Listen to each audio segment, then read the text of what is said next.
So in policy, it's a lot of sales, right? You're selling ideas and you're trying to get people who don't report to you and don't owe you anything to do what you want. So it's a lot of like convincing and sharing information and ensuring why they should care and bringing people along in a step by step way. And it translates really well to management.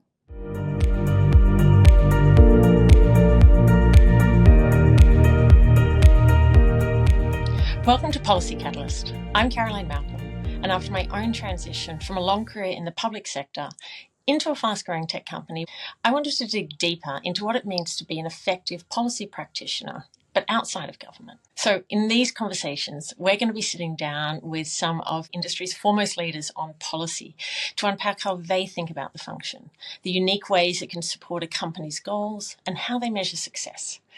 So now let's dive into today's conversation. Nilmini, it is great to have you with us. Welcome. Thank you for having me, Caroline. It's a pleasure. You're joining us from Washington, D.C., I assume, where you are the Chief Policy Officer at Hedera. And we're going to jump in to talk a little bit about what it is that you do there and what the company does. But maybe we can start with talking about what was your very first job, maybe not career aligned, but perhaps your very first job in the workforce? My very first job was working at an ice skating rink, and an outdoor ice skating rink in Palo Alto, California. And I tied ice skates for little kids and swept and worked my way up to the front desk. Okay, so I'm intrigued on many fronts, including like outdoor ice skating rink in California. This is very, incongruous. It was like an engineering marvel. So Palo Alto of it, Yeah. Silicon Valley, where an engineer built an outdoor rink with this partial, maybe a quarter size roof that cast shade on the rink and it kept it cold. And it was open for about 8 months of the year. Wow, that's very impressive. And I think maybe there is a little bit more to your story, which involves ice skating. Maybe you can just touch on that because we will turn to your policy life, but you have a pretty active life outside of policy as well. Well, during the pandemic, I realized my life was fun free and I decided to like think about like what was really fun to me. And I just had these wonderful memories of ice skating for fun as a child. So I decided to get really into ice skating during the pandemic and I started training and now I compete. So I've gone to US adult nationals and competed against other people in my age range. So it is quite a marvel for people listening to watch Nilmini skate. So if you get the chance, highly recommend it.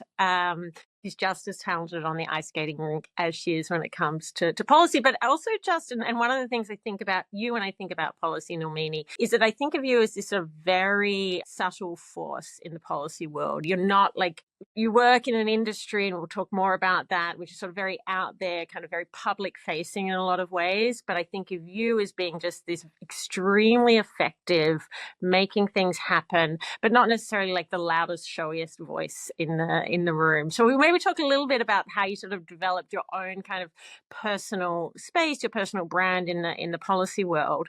That's certainly been how it's been come across to me from the outside.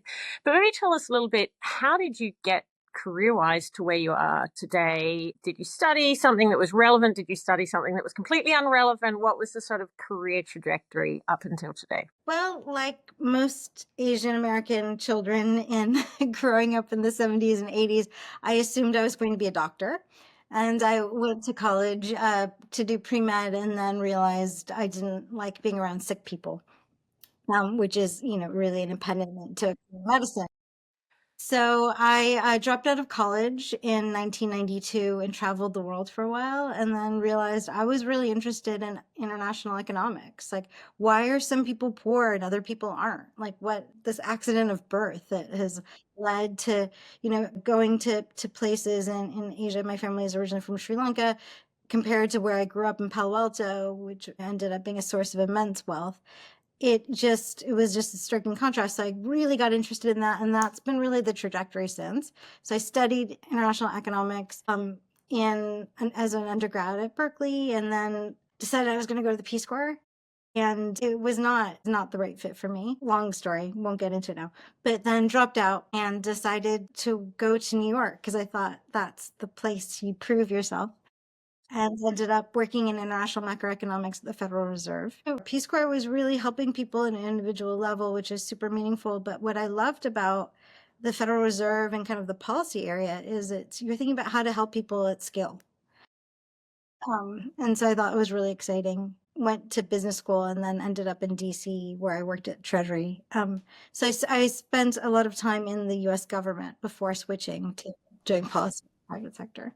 Maybe tell us a little bit about those roles in government after you left the Fed, and then how you then made that transition and why you made that transition into the private sector. Well, when I joined the Treasury Department, it was around the Asian financial crisis. So you had like two guys on Malaysia, two guys on Japan, two guys on Indonesia. It was all guys.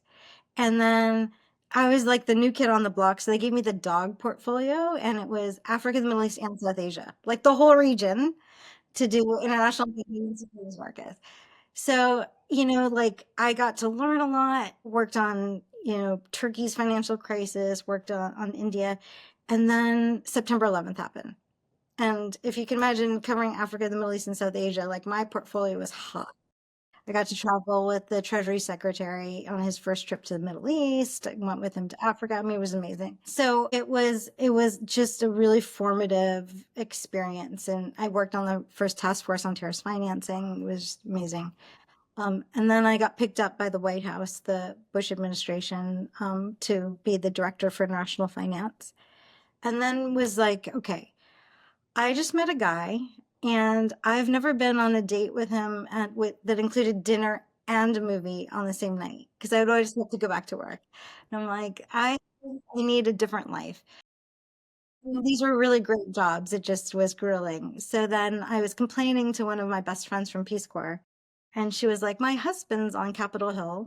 You should look at Capitol Hill." And I sent over my resume and ended up working in the Senate for 8 years and loved it, doing foreign affairs. But then was like, okay, I'm all this policy work. I worry that I'm never going to be able to get out of policy. And I think maybe there's like a little bit of grass is greener stuff going on. But I was like, oh no, I'm only going to be able to do government work.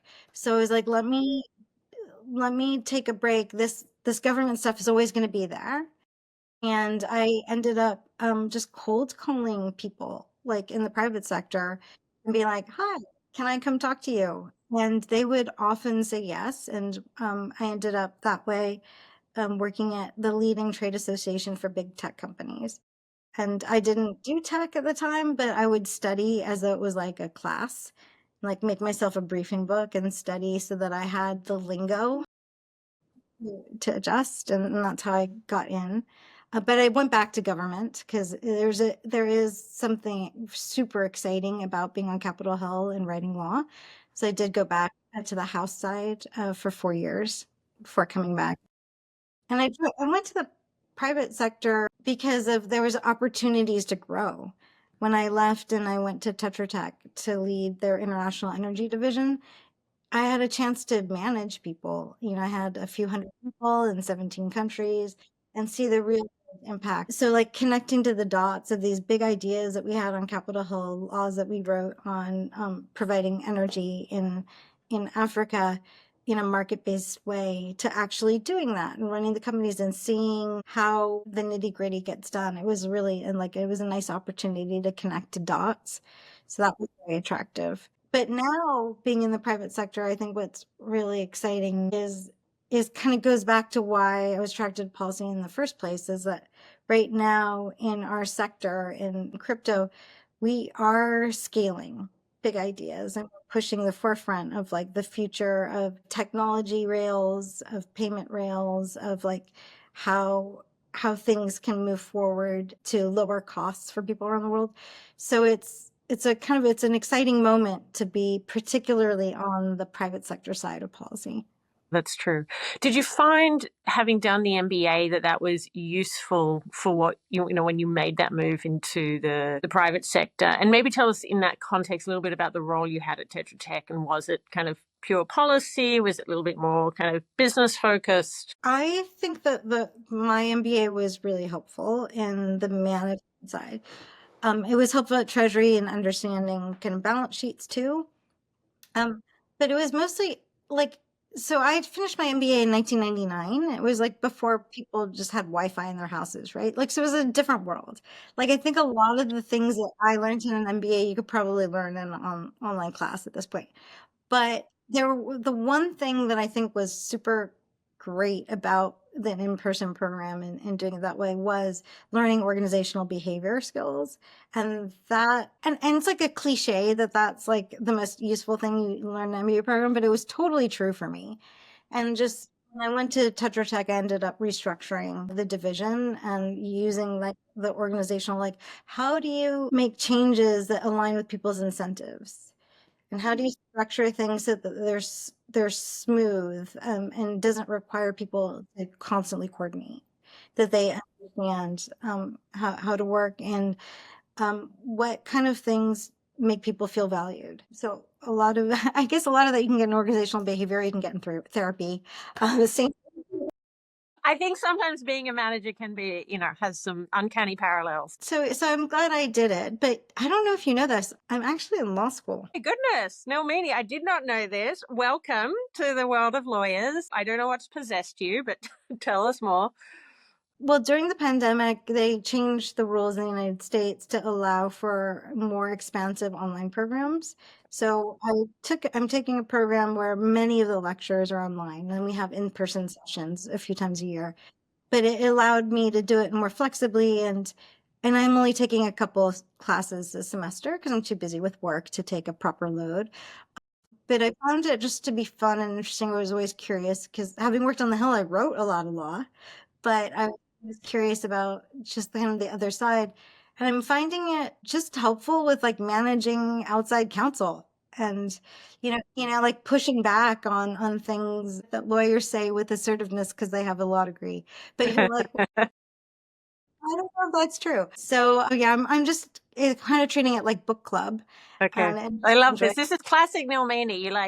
You think you know Nilmini, and then you suddenly discover, yeah, I'm at like international level ice skater. You're like, right, okay. Now we've just discovered she's doing a law degree too in all her spare time. Wow. Well, it's So take us then, because the Tetra Tech role was more, managing a business unit by the sounds of things. Like, how did we get from there to what I might think was and this is probably like, people think of policy as like a very kind of narrow function. So I would say like a pure policy role, but it actually, I think, has a much more sort of strategic impact. Tell us about like that transition. so in policy, it's a lot of sales, right? You're selling ideas, and you're trying to get people who don't report to you and don't owe you anything to do what you want.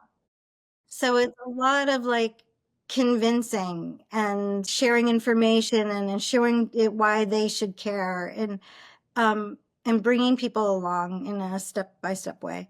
And it translates really well to management. Like when I started managing people at Tetra Tech, I was talking to the president of the company, and I was like, this is so much easier than policy because people report to you. So it did really, like, a lot of your policy skills transfer very well to management. And I was actually surprised when they asked me to run the division. I thought, okay, I'll just do this on a temporary basis, and while I have this short period, I'm going to change all the things that I thought should be different. And then it turned out I really enjoyed it. Um, like it was really fun to be responsible for the P&L. Like you know accountability, your accountability, because in policy, you're changing things you don't actually have control, right? So it's like, if that law doesn't change, is it really because I did a bad job or not? But when you run a business, it is your control. And that's really like fun for a change. Yeah. Well, I think one of the things I mean, in my experience going into the private sector was there's something almost refreshing about this extremely clear metric of did I succeed or did I not? And what am I trying to achieve here? It's like, well, the number doesn't lie. So you either hit it or you didn't hit it. And that's quite like obvious to everybody. But it's interesting what you say too about the kind of the soft power skills and their role in the policy function, where you necessarily like both in, I guess we can talk a little bit more about external and internal stakeholders, but you don't necessarily have all those people with sort of an obligation to kind of follow your path, and you're having to bring them along with you. Um, Tetra Tech to Hedera, was that the direct line, or how did that we get there?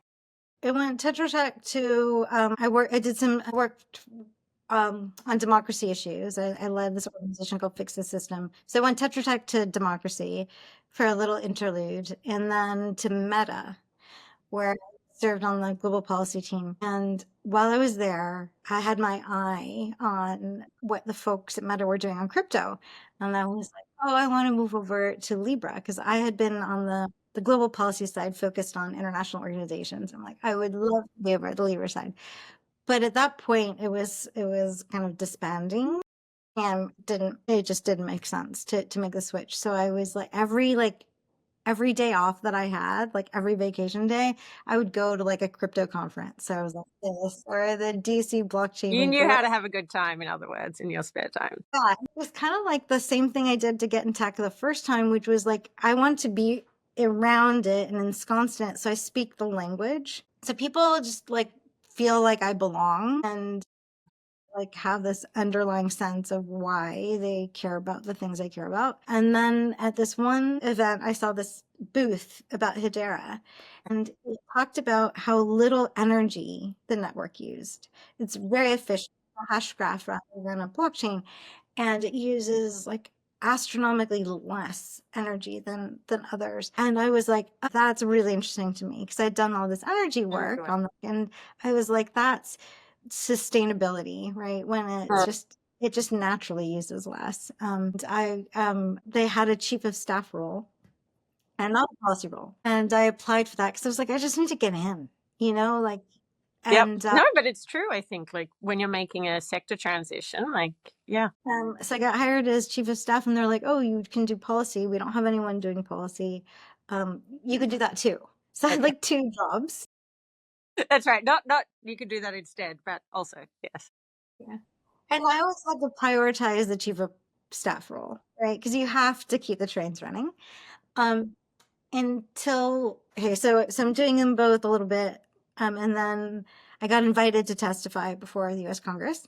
They had a hearing on regulation of digital assets at the House subcommittee Okay. and on agriculture, and Can you so I timestamp that a bit for us? Because there's a lot that's happened in crypto over the years. So which crypto era were we in? I think it was around April 2023. Okay. So a couple of years ago. And I think it was or maybe it was 2024. God, I'm gonna have to look that up.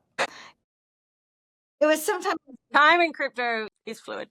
that went really well, and then they were like, then it was obvious. It made more sense for me to just focus on the policy work, and things were heating up in the policy, as we all know, in policy. So I ended up being able to. I was promoted to chief policy officer, and now I'm 100% policy. Wow. Wow.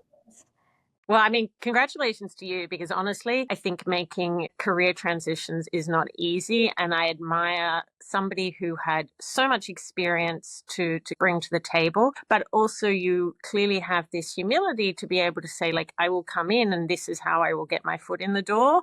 And then we will go from. And clearly, I mean, yeah, the skills you bring, become evident over time, and you kind of found your way into this role that you have today. And I might come back at the end to talk a little bit about how you manage those transitions and kind of tips you might have for people who are thinking about that. I love that idea of a personal briefing book. But maybe tell us just briefly, for those who don't know, what Hedera does, what role it has. You've touched lightly on the kind of some of the technical side, the hash graph versus the blockchain. But yeah, tell us all about the company, and then we can deep dive into kind of the policy function and how you think about it and what it actually looks like day to day. Hedera is a network, and we call it a layer one. And so it's a public permissioned network that you can build on different products, whether you're doing, a product that tokenizes real estate, or a project that verifies information that goes into on pharmaceuticals. Like there's just like why you can do anything really when you're building on our network. And what makes our network unique is that it's a hash graph rather than those blockchains. So it is really fast and efficient, and secure. But what is also unique is that we have the governing council that makes the major decisions for the node to really ensure that it's around for 100 years, that ensure its stability. And that includes really major organizations. So like London School of Economics and Google and IBM and LG. They're just this wide range. Mondelez, the company that includes Oreos. So just a wide range of companies that govern our network, and we really have very kind of bring a maturity to the network because of that, because they are established companies. They are in this for the technology, not they're not interested in drama. They just want something that's stable, that works. Okay. Okay. Interesting. How do you think of the purpose of the policy function? Clearly, I mean, you were sort of conceived of it in a sense, and I'm sure you had to put together some sort of a business plan about why this was important. What do you really think of the role that kind of policy has in an organization? Policy is okay, so this is going to sound a little self-serving. I think policy is here to address the existential threats to the company. How do we make sure that we can survive and thrive in this policy environment? And it's particularly important in industries where there are big policy changes, right? In some industries, it's not as important. There's not as much happening on the policy regulatory front. But for us, it's massively important because things are changing. They're changing around the world. They're changing differently in different places. So we need to like address that. But so I think that Hedera recognized that the need for policy even before I joined. They were thinking about it, and I think that I was able to like kind of help them pull it together. We don't have a large function. We have two people now on the team. So it's me and my colleague Isadora Arredondo, who's based in Zurich. And together we're kind of carving out different places of the world. But it's with such a small team, we do have consultants that we rely on who are experts in that area, and we lean very heavily on trade associations who provide us with a lot of intel and opportunities to provide comments to officials. I'd be very interested in how you think about what you look for in a trade association and how you use them to kind of supplement the function. When we're looking at a trade association, the first thing we think about is coverage. Are they covering a region we need assistance with? The second is who else are members of the trade association, because it often comes down to the lowest common denominator, what the trade association promotes, and we want to make sure that we're aligned with the others that are in there. And we look at how do they make decisions. So what committees do they have? What kind of decision making do they have? Because we don't want to join an association where they end up taking positions that are counter our interests. And a lot of different associations have different decision-making processes. So that's something I've learned the hard way to like really pay attention to. And then the fourth would be as outreach, like what kind of events and supports are they planning? Organizing things with the FCA in the UK, or with members of Congress in the US, or with regulators in Japan. Like what are they offering that we wouldn't otherwise have? Okay. That kind of leads us into something quite interesting, which is this idea of kind of external engagement and all the sort of public side that can happen, attending events, speaking at events, so on and so forth, versus the more behind the scenes curated conversations with policymakers in government and so forth. How do you think about like how you spend your time with those external aspects? I really try to focus our time as much as possible, because when you have two people covering the world, the most scarce resource is time. So I'll like really try to minimize how many meetings that we go to, even our internal meetings, try to really focus that, and then think through like what is, really focus on what our goals are, and like nail this down in advance. Like, what are our goals for Europe? What are our goals for the UK, with the US? And that, so that everything else can follow, right? So our engagement with the associations can be like in advance in those goals. Because what's so easy with, it's just life in general, but especially with associations, it's really easy to get distracted by other people's interests, and you're weighing in on other, things that don't matter as much to you, or you're getting sucked into working groups that you're like, this isn't really our core business. And so we'll just really constantly trying to stay focused.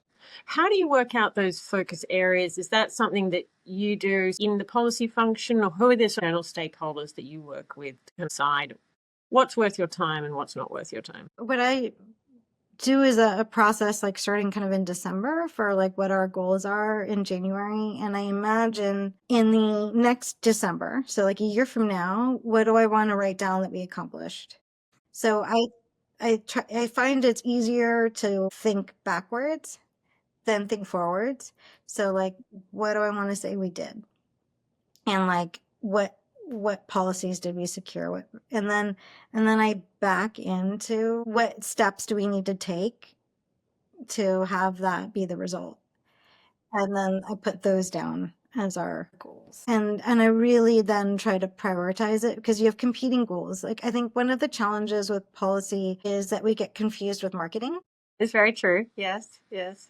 So really going, okay, these are my goals, but then because so much time is spent on coordinating with marketing, I like really like nailing down what is my specific marketing goal, because it's like a symbiotic relationship I'm seeing with marketing, where I can leverage them to help communicate our message to policymakers, but they can leverage us for content.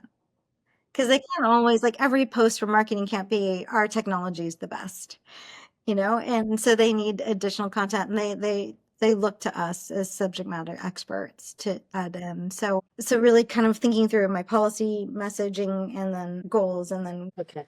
And how involved is that with what I might think of as, like, say, the business side, the commercial side, or the product side? Do you engage with them a lot? Is that, something that you do in a structured way? Is it more organic? How does that work? for us, it's become organic. It's kind of like on a when do we need it. So I find instead of like this monthly meeting or biweekly meeting, it's like we'll have a bunch of meetings in a row and then not talk for a little while. But it's usually around a legislative proposal, I'm finding. So like someone is making a proposal related to our industry, and what's surprising about crypto is that people like to make proposals on like the actual technology, and not how it's used or the impact of the technology, which is very different than other sectors, right? So in like social media, you will see people talk about like the impact of it and how to work, but they won't go down to like the actual structure of the technology. No one's doing that. We need to talk, especially with conversations now around permissioned versus permissionless in different contexts, or around decentralization and what's that definition. Like, I find that I'm talking to our tech team more and more.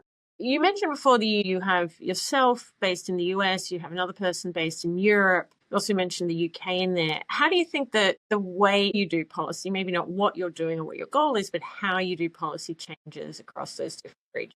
How we do it is very much different based on the culture and how they design their policy. And what if what I would have liked is to also have someone in Asia, because it's so relationship based. That we're a small team, so I'm grateful for what I have. With the UK and Europe, it's evolved from our strategy from being more educational and relationship building to really being more substantive. And that's impacted the type of consultants that we're working with and like kind of products because they, especially in the UK right now, like they really are looking at like deep substance. And for us to interact, we need to like really provide them with materials. So my colleague has been leading that. But what's been really interesting about what she's doing is that it's not just what I've mentioned, the consultants and the associations. It's also informal groups of like-minded entities. So she's been working with other layer ones in developing, letters to regulators explaining the technology. And I think that that's a very helpful approach because I know from the government side, like I don't want to have to coordinate all these people. Like I want you guys to work out your stuff and tell me what's really important to you, you know? So I'm really happy with that approach. That makes And when you think about, you set those annual goals, how do you think about metrics? Because as we said at the start, like policies can be this like, there's not some number, right? There's not like, did you hit this revenue number or not? How do you think about actually measuring? I struggle and like constantly asking other people like what numbers, because number of meetings is like a stupid metric, right? Like you could just make meetings, or like number of things you got published is also like whatever. So it's really, really, really hard to measure influence. And at the end, and if you then say, okay, it's the amount of my language that they actually put into the bill, even that is, it's not like you totally have control over that. So what I'm trying to get at is, okay, here's a menu of things that we can look at. And let's be a little flexible at the end because you really don't want your policy team working towards a specific numeric goal and missing the boat as things evolve. Things are changing so rapidly. What could matter doesn't. And so even like testifying before Congress, it's great to do, but the companies that might be the most successful in, in their legislative work this year might not testify. So it's like they're kind of just seeking flexibility and understanding, and that's really, really hard. I think with companies that are not um, as ingrained in policy, right? So like your Googles and your Microsofts and your Amazons that like they totally see that their policy interests are entwined with their business interests. All of their management leaders and boards totally are focused in on policy. Yes. But in our sector, that's not been their primary focus. And so it can be harder because they won't have this intuitive sense of like the team did well. No, I think that's very true. I try to think of input, output, and impact. And as you say, you can put the measures around some of those. We've only got a few minutes left, Nilmini, and there's two things I want to touch on with time. One of those is, what are the tools you use to do your job? And as part of that, does AI feature anywhere? And secondly, I want to get your kind of hot tips on people looking to make a transition. I think you've managed to do it very successfully, but also very humbly. And so I think your ideas about how people can best. But let's start with the tool. Well, for tools, we do use AI when I just want to do like a scan of the internet because AI is only good for like summarizing what already exists. And what the challenge is in our sector is that we're doing stuff that's new. So it's just not out there. Like I can't be like, write me a new clause or new definition of decentralization. So it can be like, I think helpful that way. And then, I use like the online tools that everyone else uses, like Politico Pro or where to do like legislative research. And yeah, I use the newsletters and information from the associations and kind of the online sources. But I think that the most most important tool that I use is relationships. And it's like really sharing information with people and being open with what we have to offer. So it's not like you're not just asking people. But like and then learning from others and then cooperating with others. And it's those like informal relationships that can be the most productive of anything that you do. And the other thing is to remember in policy, it's long. Everything takes a long time. Relationships develop to try not to make things transactional because these are people you're going to know in 20 something years. Like a lot of the people I work with, I just ran into someone from the banking sector and we had a really good conversation about stable coins, but I met him in 99. Yeah. So it's just really like being your best self all the time. And they might be your competitor now, but they might not be in 6 months, especially in our industry, which moves faster. So I think that, yeah, in policy, it's like all about relationships and trust. No, I think that's true. And as to your point, you never know who may be able to, and that might be help you in a very tangible sense, might be someone who you brainstorm with and get ideas about. Yeah, and like even people who don't agree with us, like there was someone who wrote something that was very at odds with the way we think about things. And so I reached out to him and I was like, this is a draft of what we're thinking about. Like, can you comment on it? Like I would love to get feedback and address it. So yeah, it's definitely also reaching out to people who don't agree. I wanted to finish with a question about transitions, because I think you sound like you've done a few and you probably have some hot tips for people who are looking to change either sectors or get into policy when they're not from policy originally. Tell us a little bit more about those briefing books you mentioned. Yes. So when I'm planning a transition, I'll do a briefing book of like all of the big pieces that people refer to in that sector and backgrounders and anything I can get my hands into. And I print it out double sided, put it in a binder and highlight it and act like I'm in the class. But my advice generally to people who are transitioning is to remember nobody wants to hire you to do anything new. Like no one has that interest. That's your interest. That is not their interest. They want to hire someone who already knows what to do. So you have to demonstrate that you already know what to do. You're not there to like learn. It's like you've already learned on your own time. You're there to perform. And so you're not asking for this stretch. You're asking for an opportunity to perform. And so to do that, it's partially like, okay, getting the knowledge by like studying up and getting your briefings for yourselves together. But then also figuring out how to go to like relevant events, go to relevant trainings, show up at places that the person who already has that job would go. You want to make it, you want to have in other people's head that you already do that.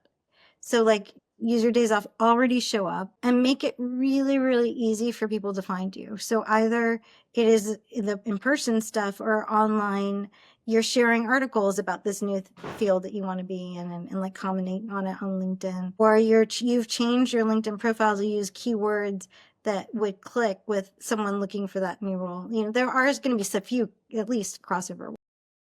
And then if you do see a job posting, don't be too precious. So maybe it's not exactly what you want, but like try to be like somewhat adjacent and be a little bit flexible because, you know, I've seen a lot of people I've interviewed basically like tell me that they're too big for the job. And it's like, I'm not going to hire you because Love it. you don't want to do the actual job You that don't we do that. have. You don't want the job that I need. Yeah. Yeah. Yeah. And that's a piece. And I think I heard that when you were talking about your own choices, right? Like not necessarily going to get the exact thing you're looking for straight out of the gate. And what I found is like some people make the mistake of when in interviews, they think that as a manager that I'm hiring for the whole company. I'm not. I'm only hiring for that role. I'm not thinking about like jobs that might come down the pike or, you know, I'm really thinking about that role. So like show me you can do that particular role. And if you have other interests, that's awesome too. But like you still have to be interested in the particular role that we have. And then I guess the one other thing is just that people are interested in helping you and meeting up with you and doing informational interviews, but they don't want to spend as much time as you think they do, right? So, like, if you ask someone to chat with you, already do your research on everything that's already available online and think of the questions that they haven't answered online somewhere and then ask them for like a 15-minute Zoom. Don't ask them for coffee. They don't want to do coffee with you. They already have a job, you know? I love it. It's brutal, but true, Nilmini. And then just, yeah, make it really short and sweet, get to like what you want, and then make it really easy for them to do what you want. So like write the email you want them to write. Like, here's draft text that I'd like you to send this person to the interview. Just make it really easy for people to do it, because their priority is not you getting a job. Your priority should be that you should make it easy for them. And another thing that I've noticed with job seekers that just drives me crazy is they'll like try to set up a time and they won't send you the calendar invite. It's like, you're the one asking for the meeting. You need to make it super simple so that it doesn't get lost in the shuffle. Like, send the calendar invite, send the follow-up email, and send me like the readout of the meeting of like all the things you want me to do. Yeah. It's those things. I think it's really helpful that you've spelt them out. It's not about being more important or anything like that. It's just also a sign of respect and like gratitude for this person taking their time. When, as you say, like they have a job, they're trying to help you, and they would like to help you, but you know, there's also some limits to that. So, Noemi, you have been so tangible and concrete. I think people find this incredibly interesting. Thank you for being so generous and open with your time and with your experience. I'm really glad you could join us. Well, thank you for including me. It's always really fun to talk to you. Thank you, Noemi.